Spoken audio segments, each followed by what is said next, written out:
Welcome to this week's edition of Faith to Live By, my weekly podcast where each week I seek to help us explore current events from a biblical and prophetic perspective so we as God's children can know how He wants us to respond. My faithful listeners know how I have devoted myself to helping us make sense out of what is going on in our world since around mid-2020 when I started this podcast. In short, we are living through the most epic battle between good and evil the world has ever experienced. And I have said before, I don't believe we are in the last days, as most people think of the last days from the biblical descriptions. I do, however, believe we are in a foreshadow or an imprint of what the last days will be like, known as the tribulation. Don't misunderstand me, please. The last days will be far worse than the present days. But I believe God has allowed us to experience what we have to impress upon us what the future holds. And this should put the fear of God in many people as they come to realize both God, who is good, and Satan, who is evil, not only actually exist, but their plans for this earth and all the people of this planet are being manifest in our natural existence. And in fact, I believe it is for the purpose of dramatically waking people up to the truth about God and Satan that God has allowed the progress of sin and evil to be what we finally recognize it to be today. In my research, I have come to believe the enemy of God, Satan, has been working a long-term strategy to circumvent God's timeline, seeking to bring the end times where he will wreak his most devastating evil to occur much earlier than God intended.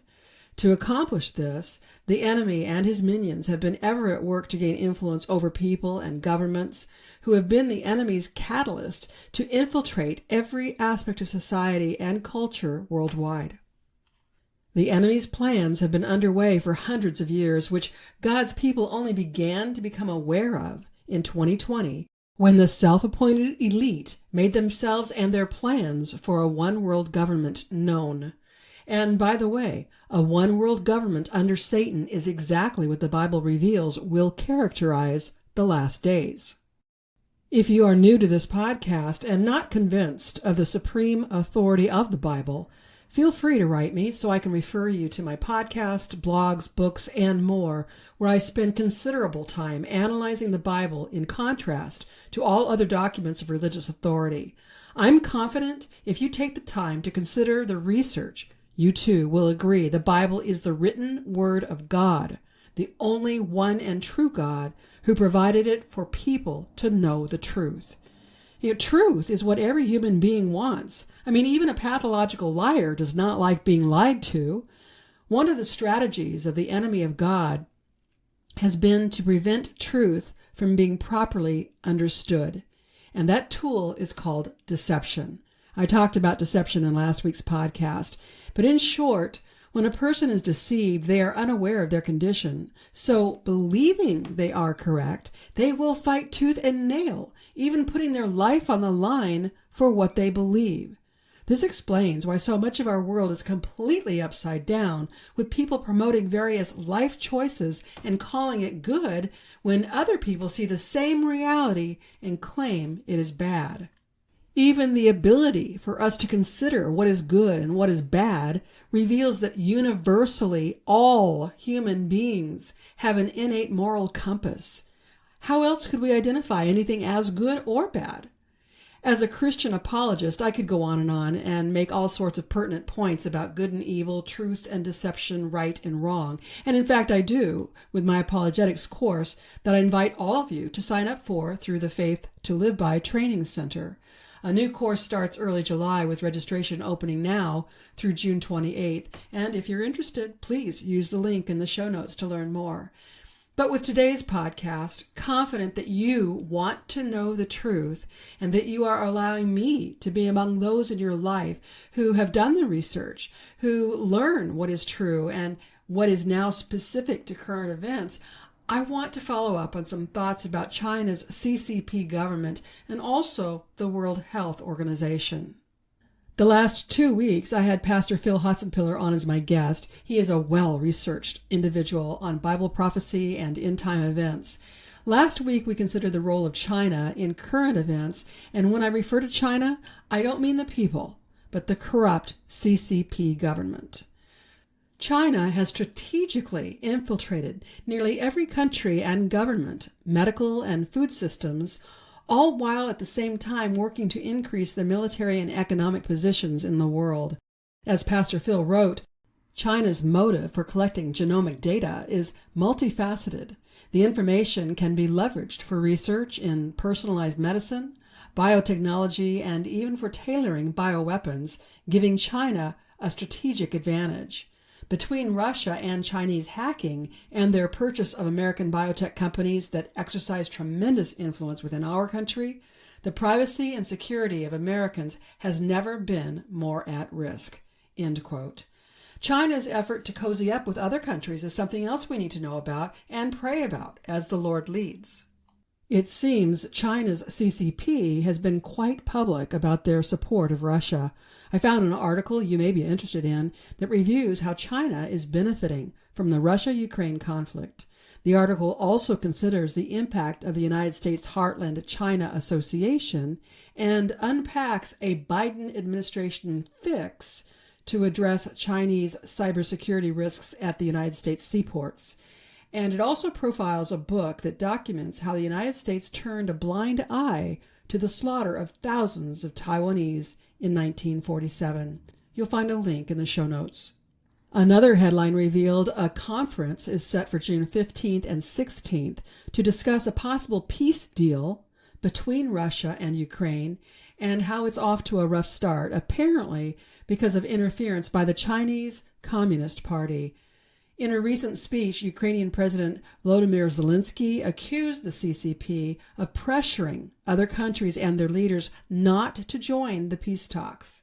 The Epoch Times provided a video with the question, why is the CCP trying to stop a Russia-Ukraine peace deal? You'll find that link in the show notes too. April 26, 2024, the most recent United States statement about China, Russia, and the Ukraine reads, quote, United States Secretary of State Antony Blinken meets with China's General Secretary Xi Jinping and other senior Chinese officials in Beijing and raises concern about China's support to Russia's defense industrial base. In response to the United States' concerns, China's foreign ministry spokesman urges the United States to stop scapegoating China and make real efforts to find a political end to the Ukraine crisis. End quote. If that piques your interest, again, you'll find a link in the show notes. Also, people have expressed concern over the amount of the United States farmland China has purchased, which is a valid concern.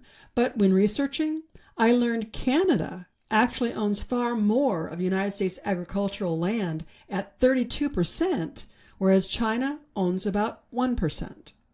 Considering the shift in the Canadian government with growing trends towards communism, Canada's long-standing relationship with China that dates before the establishment of diplomatic relations in 1970, and Canada's Trudeau and China's Xi cozying up in recent years, which, by the way, is documented by simply following the money, I think we need to pray against the growing alliance of Canada and the CCP.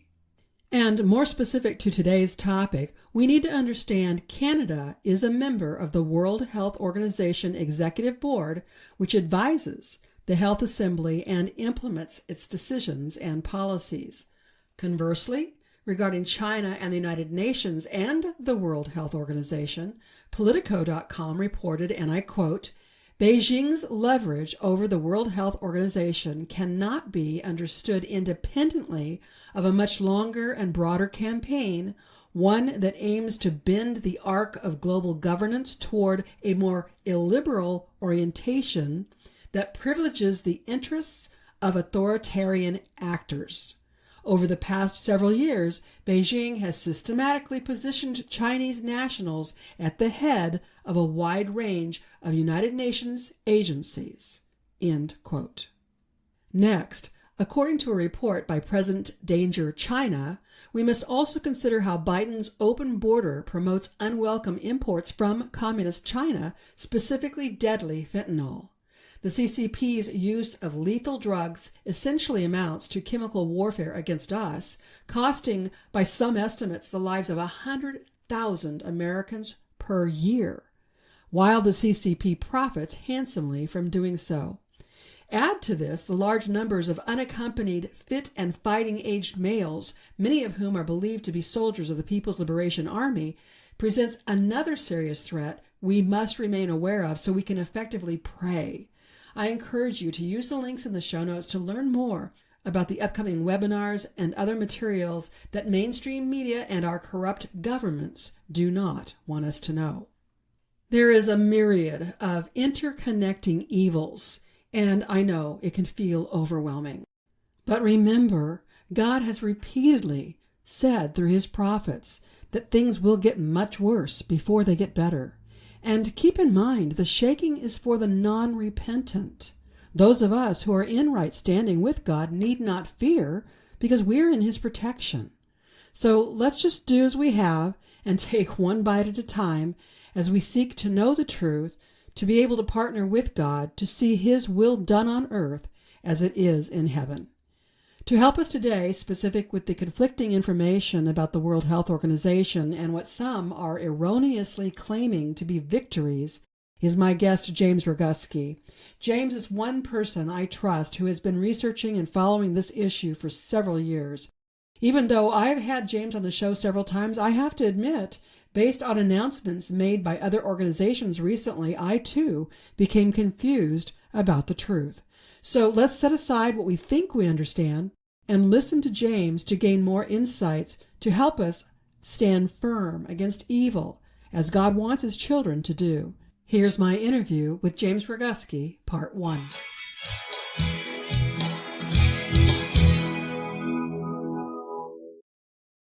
James Roguski, I welcome you, as always, to my podcast because you are one of the few people that I've been aware of who are really digging and reading the documents and searching for truth to help us understand and make sense out of what we're hearing.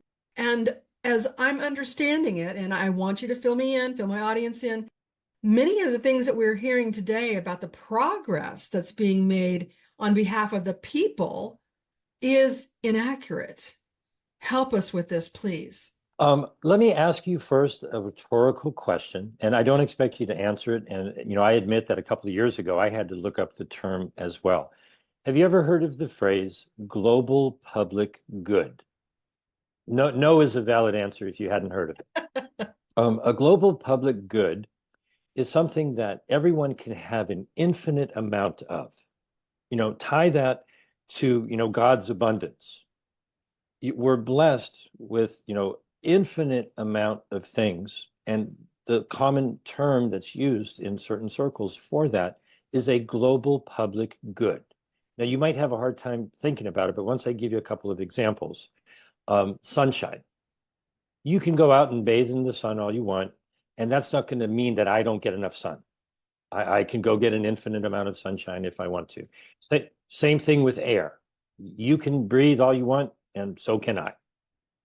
Information, like this video or this audio, whatever, PDF or document that people put up online, a website, those are all global public goods. They might be censored and they might be shadow banned, but just because I watch a video or listen to an audio or download a PDF, that doesn't, make a short supply for everyone else in the world. They have an infinite capability of doing the same thing. Well, once you get a couple of examples, you understand what that is. In November of 2021, before all these negotiations started, and when this resonates in your head, it should send a shiver down your spine. Tedros stated that they wanted pandemic-related products to be a global public good. They wanted drugs and jabs and diagnostics and masks and other things to be flowing like water from a stream, just endless. And so what they started in this process, when the nations came together and asked the WHO to oversee the negotiations, they told us almost an infinite amount of times, they just kept saying that they wanted equitable access to pandemic-related products. Equity, equity, equity, equity, equity, equity. They have told us so many times that they wanted money. That's what equity is. If you have a home, you have a mortgage, you pay some of it down, you fix up the house, it increases in value, you say you have equity. If you buy stock in a company, you have a part ownership in it, you have an equity stake. Equity means money.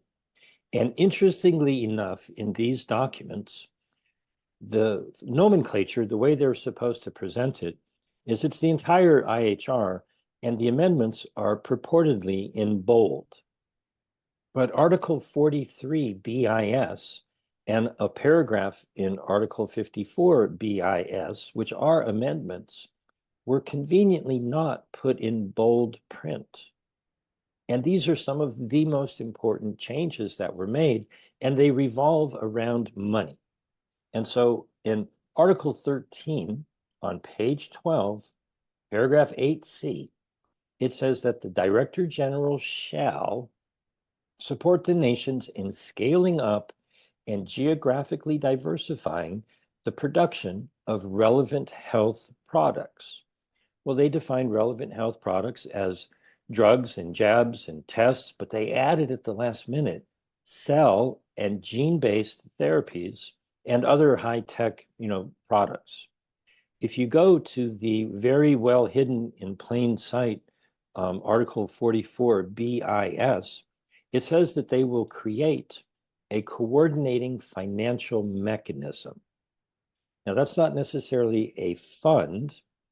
I think it's going to likely be an office in the WHO where if you're an oligarch in some, relatively low income nation and you call up the WHO's implementation office and want to talk to somebody about the financial coordinate or the coordinating financial mechanism, saying, hey, I want to get involved in implementing a mRNA manufacturing plant or some testing facilities or manufacturing diagnostics. Can you hook me up with some financing?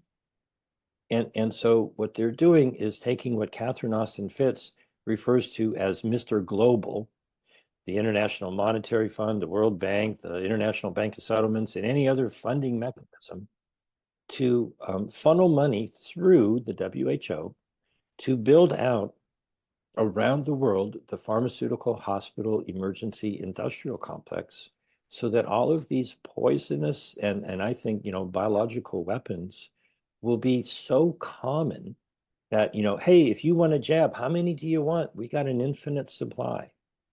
And they will use that when they have the capability of not only declaring a public health emergency of international concern or a fake, they added another scary word, pandemic emergency. I just call that a super fake, right? It doesn't really have criteria. It doesn't require anyone to have died. It's just a scarier sounding word. And it basically feeds into the capability for the new OPEC, not the oil producing and exporting countries, but the Organization of Pandemic Emergency Corporations to provide products that degrade your health and increase their wealth.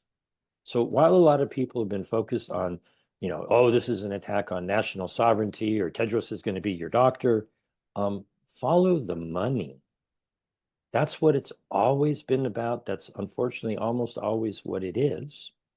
And, I encourage people, please don't listen to anything I have to say. Hearsay, when you hear somebody say something, go to the source, read the documents. I've published some articles to try to make it easy for you to find what you can read. They put together a very skillfully crafted contract where they're agreeing to funnel money to big pharma. And so I see the WHO as, the tail of the dog. They're being wagged by big pharma, and it's all being funded by Mr. Global. This is far from the success that I've been reading from different people and organizations. They are claiming that we are making inroads so that the World Health Organization will not have sovereignty over our individual freedom and our health care. And you're painting a different picture.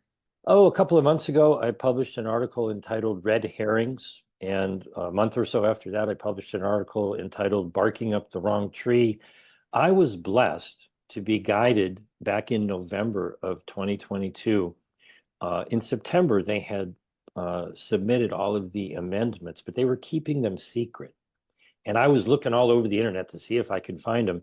And one of the things I found was a presentation by the health minister of Indonesia. He was speaking to the business leaders at the B20. And he was talking about the pandemic fund that was coming in December. He was talking in November, and in December, our Defense Department and our Congress passed the National Defense Authorization Act. We pledged $5 billion to the pandemic fund. And in 2023, they dished out a couple of $100 million to start this process. And so a lot of nations submitted grant requests, and 37 nations got hundreds of millions of dollars to start building out laboratories and so forth and so on. And in November, he knew about that. It wasn't like it was secret, it was public knowledge. And he said to the business leaders, you know, the United States and all of these other countries and the World Bank are putting together this multi-billion-dollar fund. This is a great business opportunity. Go invest. And so since November of 2022, I've understood that this is a business deal. This is a trade disagreement. The nations were unhappy that when they turned over their intellectual property, their sovereign biological resource. Think when South Africa and Botswana handed over the genetic sequence for Omicron. And then Pfizer and Moderna made a couple of $1 billion by putting that into the booster. When they submitted amendments to Article 13, they basically said, you fooled us once, you're a bunch of corporate colonialists, you're exploiting our natural resources, we're not going to let that happen again. And so they have been pushing for intellectual property rights. And a lot of people have been talking about that, but I bet most people are unaware that on the Friday before the assembly, across town in Geneva, the World Intellectual Property Organization had a treaty signing ceremony. 138 nations signed a treaty that states if someone puts forth an application for a patent, if they use genetic information, the organization that provided that information has to be named in the patent. And this was the sticking point because they were trying to argue about intellectual property in the pandemic treaty negotiations. And that was the wrong place to be doing that. So they went across town and hacked together what I think is an abomination of a treaty. They signed it on Friday, and when they came into the assembly on Tuesday, they said, well, hold on a moment. We're not going to discuss this just yet. And they proceeded to burn the midnight oil Wednesday, Thursday, Friday, Saturday. And while everybody was celebrating, they adopted the amendments to the international health regulations. And it seems like they've literally taken in the United States resolution that was adopted. The United States said, well, if we have any agreement coming forth in the future with a treaty, then they can use the coordinating financial mechanism in 44 BIS in the amendments. So they wiped out some of the biggest stumbling blocks in the treaty negotiations, which are scheduled to start back up in July. They didn't name a date, and they're shooting to have that all done by the end of the year. And if they get it done, which it certainly looks like they will, they'll call a special session of the World Health Assembly and push through yet another financial deal to fund looking for pathogens that they can scare people with, but they'll have all of the financial resources to make the horrible products that, damage your health just, be unending. And so far from being a victory, we're living in an age of deceit. I'm not good enough to quote, chapter and verse from the Bible. I'm not a Bible scholar, but I'm pretty sure somewhere in there it says, to be careful about the people who deceive you. In this time, deceit is very, very treacherous. And what we need to do is don't listen to what I say. Don't let anyone else deceive you. Read the documents, make your own determination, and realize that, you can't serve two masters, and these people are serving, the quest for money. And they wanted this from the very beginning. They wanted to have Tedros be the command center to tell nations, oh, you have to make this and give it to that country. And they came up with a better idea. They said, hey, let's just give you a bunch of money and you can make all of the drugs and jabs and diagnostics you want. So this is actually worse than I expected. When you were on the program last time, James, you talked about how the World Health Organization had its own guidelines as to how it needed to function, and it needed to have certain amendments read in advance before they could even be considered for potential adoption. And you had said that you did not believe that they were going to make their own deadline. Now, doesn't that play into all this to where we actually have a fallback position in our best interest? According to their rules in Article 55 of the International Health Regulations, they were supposed to give us 4 months notice, but they didn't give us 4 weeks notice or 4 days notice, and I don't even think we got 4 hours notice. But they don't care because they have diplomatic immunity, and there is no court of justice that oversees them. They are an entity unto themselves. To what court would you bring a lawsuit? Okay, this is a country club. It's a club of countries. And if none of the nations who were involved stood up and said, hey, wait a minute, we're breaking our own rules, there's nobody else really that can do it.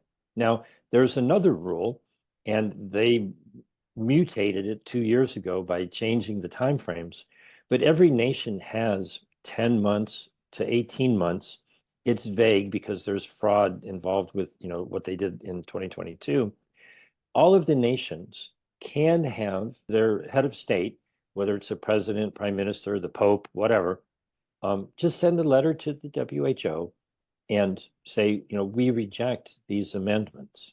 But people have to understand that you have been deceived by people on our side who were confused. They were deceived.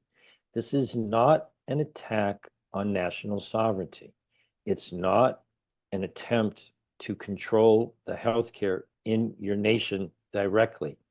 It's a financial deal to make the search for pathogens and the production of poisonous pharmaceutical products so ubiquitous that they can scare people, and some people will fall for it. You don't have to force people. You don't have to mandate it. There will be a lot of people who, will go and sign up for the mark of the beast. And I'm not saying that I understand or know what the mark of the beast is. I'm just using that as a euphemism. People will go in line to go get their next prescription at the pharmacy. If you take off the P, you understand what's going on in that place. They will line up for the jab because they saw something on television that scared them. This is deception. This is deceit in service of pharmakia.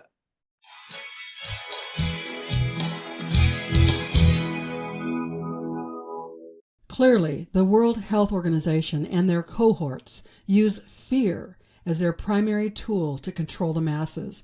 I pray with everything we've been through since 2020 with COVID that more people are awake and will not fall for their evil schemes.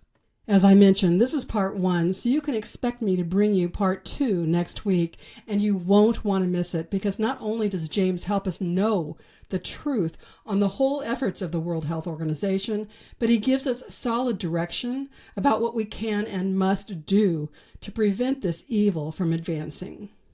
I never like to leave you without hope, because our Heavenly Father never leaves us without hope. So let me take these last few minutes to share portions of Faith Baxo's amazing prophetic take on all we're experiencing in these very days. No matter how much evil has infiltrated virtually every aspect of our existence, God will not let us be overcome. And more, what the enemy means for evil, God is and will always use for good. Faith's prophetic article is titled, Power is Dispatched to the Obedient and Surrendered Life. and I quote, "God is now working to bring his house back from the counterfeit to the authentic. All Babylonian, Roman systems and influences will be cleansed from his house." It is important that we understand we are an integral part of God's unfolding plan for the times, a partnership that requires absolute obedience. With faith, trust, and obedience, we enter into God's rest. This means we initiate nothing. God takes responsibility for everything. If we get into line with God's agenda for the hour, the rest will follow. We are in a momentous time where nothing will ever be the same again. It is important now to be found saying what God is saying. If we say what he says, the earth responds to the words we say. It is important to ask God to stretch our minds that we may comprehend what he is saying and that we may apprehend the height, width, and depth of the dimensions of Christ's intentions. God is shaking his church, judging his church, and cleaning house. He is moving his church out from under a Babylonian Roman system into the kingdom system of the King for the era that is to come. This is a massive heavenly undertaking that has begun to transform the global house of God from one state to another. The kingdom age that is approaching rapidly is overlapping with the present age leading up to the end of this age, the closing of this dispensation. We are entering the era of the overlap, an unusual time defined by the powers of the age to come. The overlapping age of the kingdom with the present age will have its own unique dynamic. The veil will be thin, and the supernatural will become natural. Signs and wonders will become the norm, and the sons of oil, the sons of God, will arise to take their place. End quote.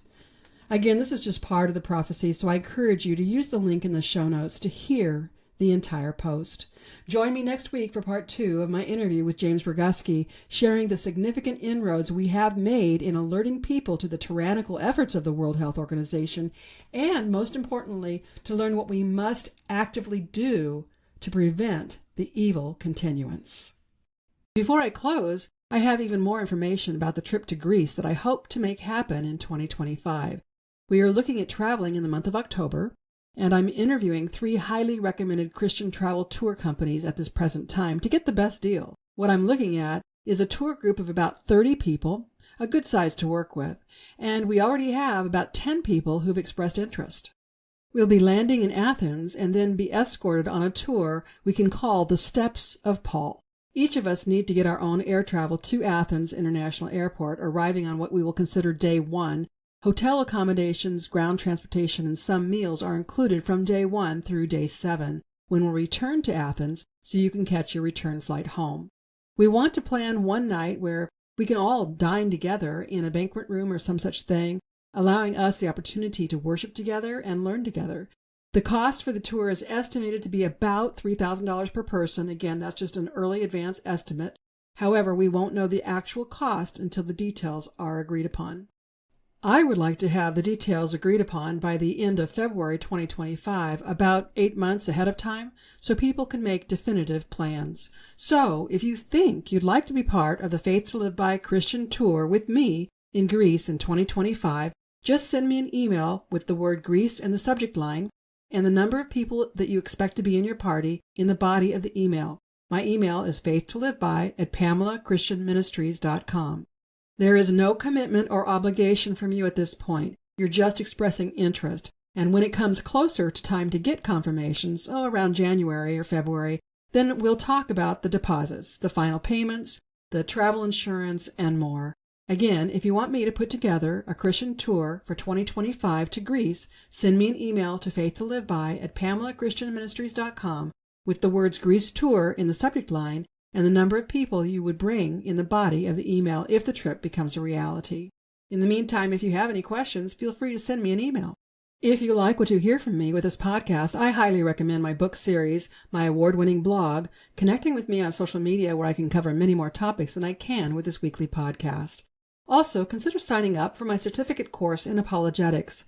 My aim with that course is to help people learn how to not only use apologetics to share truth with others, but to help Christian leaders incorporate apologetics into their respective ministries so many more Christians know how to share their faith.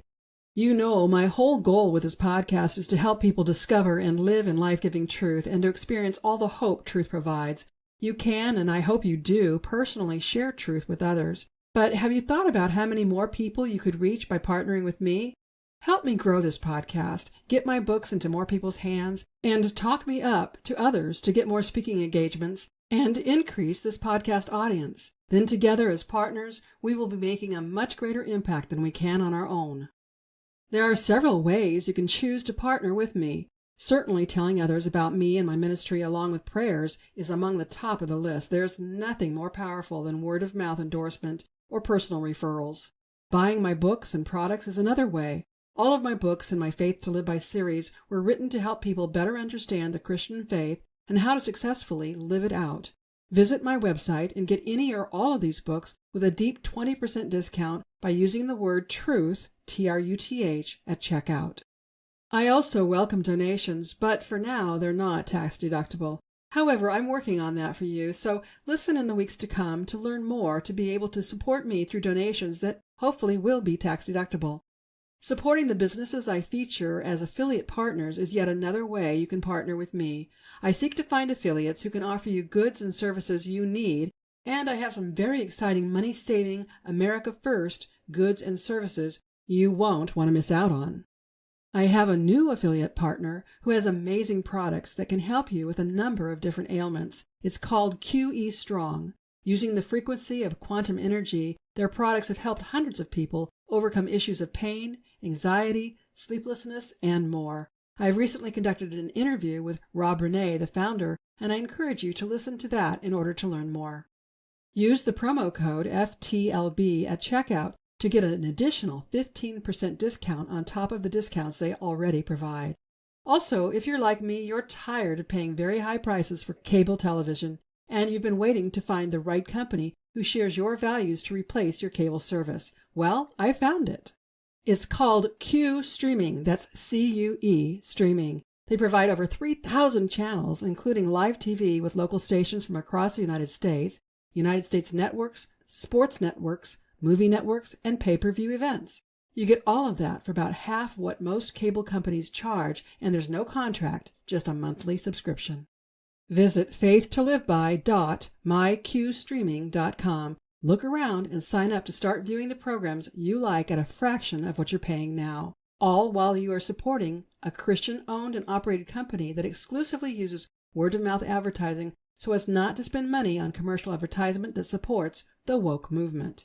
And don't forget, when it comes to your health, I have two different affiliate partners, Dr. Zelenko's Z-Stack Supplements and Kappa Health. Kappa Health is dedicated to helping us detoxify our bodies and get to an optimal and healthy weight. I personally love their Java Boost drink, and I think you will too. So check out all their products, and be sure to use my promo code at checkout, FTLB, and they also will offer a 20% discount on all the products. Visit kappahealth.com. Dr. Zelenko's Z-Stack supplements contain zinc, quercetin, and vitamins C and D, which are formulated in just the right amounts to help you boost your immune system. Your immune system can be weakened by over 300 different primary immunodeficiency disorders, poor diet, lack of sleep, and adverse reactions to vaccines. I'm personally taking the supplement, and I can tell you I've been around many people who have had COVID and other ailments, and I have not been sick. Use the link in the show notes or go to his website and use the promo code FTLB to receive a 5% coupon discount. And if you choose to become a subscriber, you can receive a 10% discount each and every month. And regarding your finances, I want you to know about Dr. Kirk Elliott. He's a personal wealth advisor. I recently conducted another interview with Kirk that I especially want you to hear in light of the present-day banking system and economic uncertainty. Dr. Elliott offers free consultations to learn more about your personal considerations and to decide what might be a good strategy for you and your financial goals. Call Kirk at 1-720-605-3900 or contact him and his team using the link in the show notes. Again, his and all my affiliate partners' contact details are in the show notes. Of course, you need to do your own due diligence to make your own decisions what to purchase, but to help you, I am researching companies, interviewing their representatives, and using their products or services myself to provide you with any personal recommendation I can. When you purchase my books, products, or services, or products and services from any of my affiliates, you get something you want, and at the same time, you support me. It's truly a benefit for us all. So shop for yourself, or shop to get gifts for friends and family. Your support is greatly appreciated. Again, if this ministry has blessed you in any way, please consider partnering with me and my vision to bring truth to as many people as possible. Consider getting my award-winning books available from my website. The series is also called Faith to Live By, and when you purchase through my web store, be sure to use the promo code TRUTH, T-R-U-T-H, to get a 20% discount on your entire order. I'd also appreciate you letting me know how this podcast impacts you and what you're doing now in response to the equipping you've received through me. My email is faithtoliveby@PamelaChristianMinistries.com. If you like the content and the resource material I bring with this podcast, you'll find much more by connecting with me through my blog. In fact, my blog has been awarded 2 unsolicited awards for Christian content. And I'm also very active on social media. I can cover many more topics there than I can with this weekly podcast. You can also subscribe to my complimentary bi-monthly e-newsletter. As a new subscriber, you can choose one of 3 gifts I offer in appreciation for your subscription. Subscribing will make you a preferred member where you'll receive special announcements and offers not available to others. And by subscribing, should anything happen to my podcast, and the internet is really volatile right now, I'll have a way to contact you so we can stay in touch.